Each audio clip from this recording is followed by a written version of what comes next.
de la luzerne qui est bien repartie, du régras qui avait été sursemé dans la luzerne qui était bien reparti. Bref, on a eu pas mal de critères qui ne nous ont pas mis dans des positions favorables pour aller jusqu'en grain.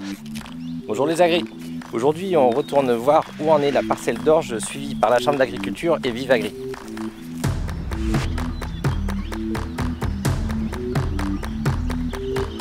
On devait récolter une orge, donc l'orge sous couvert de luzerne, on devait la récolter en grain. Au final, on l'a récoltée en ensilage. Il a fallu s'adapter, il a fallu que l'agriculteur s'adapte, donc en ensilage le 19 mai. Pourquoi? Tout simplement parce que l'orge s'est fait envahir par la luzerne et par le régras qui avait été sursemé dans la luzerne. Donc ça, c'était un fourrage qui avait été fait avant, donc un régras sursemé dans la luzerne.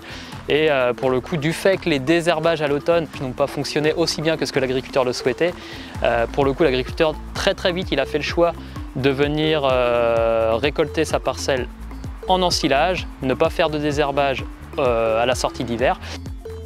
On était sur un rendement en grains espéré aux alentours de 80-85 quintaux, donc plutôt des bons rendements, mais ce qui est normal puisqu'on est sur des parcelles à bonne réserve utile avec une bonne structure de sol et un potentiel qui est correct. Donc en fourrage, on espérait aussi un rendement correct, ce qui a été le cas. Ce que l'on observe donc du coup dans les biomasses, puisqu'on a été en tonnes de matière sèche, il n'y a aucune différence significative sur les différentes modalités, donc tout se ressemble de près. Et donc le tonnage en matière sèche dans notre essai s'élève aux alentours de 7,5-8 tonnes de matière sèche quand même, quand la parcelle de l'agriculteur, donc on est à dire d'agriculteur, s'élève aux alentours de 10 tonnes de matière sèche. Par contre pour du fourrage, ce qu'on a pu observer, c'est qu'à partir de 50 unités d'azote, donc avec une dose X égale à 50 unités, ça suffit pour avoir un fourrage de qualité équivalente à une dose X qui pourrait être égale à 100 ou à 130 unités d'azote.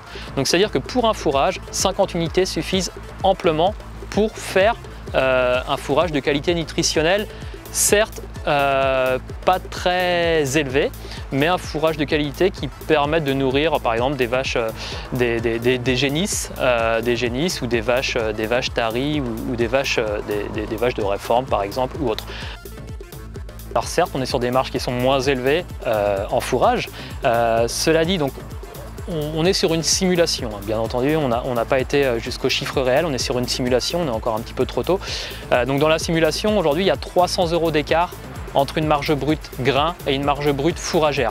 On est de l'ordre de 900 € en marge brute pour le grain et on fait moins 300 € pour la marge brute fourragère.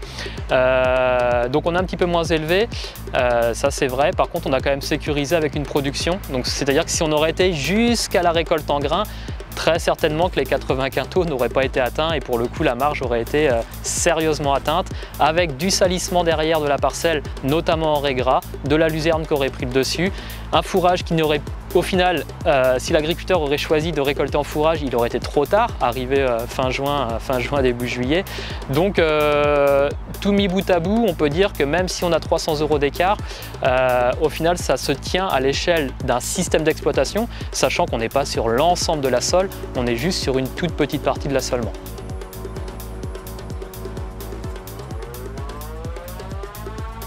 Les conseils, ça serait déjà, si possible, d'avoir de l'élevage à côté, puisque là on voit très bien le côté opportuniste, c'est-à-dire que si on n'arrive pas à faire du grain, eh ben on va faire du fourrage pour ces animaux. Voilà. Et on peut même espérer une récolte suivante, ce qui va être le cas pour l'agriculteur, c'est-à-dire qu'il a récolté sa parcelle au mois de mai, cette parcelle-là va encore rester en fourrage jusqu'à l'automne, voire le printemps de l'année d'après pour essayer d'implanter une nouvelle culture. On va aussi être, donc ne pas avoir une parcelle qui est propre au démarrage. Donc quand je dis propre, c'est-à-dire une parcelle qui est gérée au niveau des adventices. Si on est sur un niveau de salissement élevé, on ne s'amuse pas forcément à faire du semis sous couvert, puisqu'on va avoir des programmes de désherbage qui vont être adaptés, bien entendu.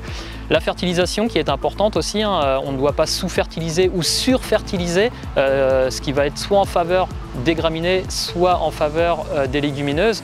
Là, ce qu'on a pu constater, par exemple, c'est qu'une dose élevée d'engrais minéraux, puisqu'on était sur des engrais minéraux, ont permis la présence de plus d'orge dans la parcelle, mais moins de luzerne.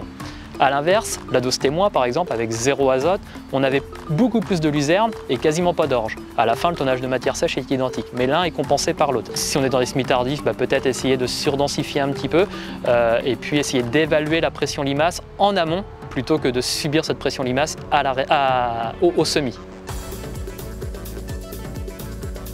coup, les conclusions positives quand même, c'est de savoir comment on peut faire demain pour s'adapter et pour essayer de pouvoir sortir une récolte en grains. Donc c'est-à-dire que là on était sur un semis qui était tardif.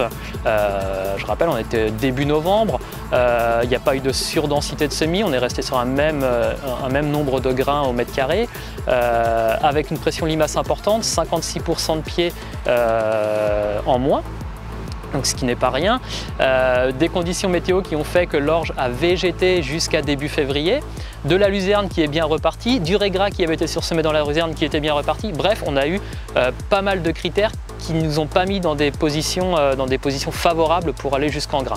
Donc ça nous montre aussi comment il faut s'adapter demain pour essayer d'aller jusqu'en grain. Et puis le gros point de vigilance, c'est le désherbage et la maîtrise de la luzerne, et là entre autres du régras, mais il n'y aura pas du régras dans toutes les parcelles puisque là on était sur un régras sursemé, je rappelle, mais la maîtrise de la luzerne sous l'orge qui est très importante, donc une régulation à l'automne, une régulation au printemps qui est quasi obligatoire dans une céréale d'hiver.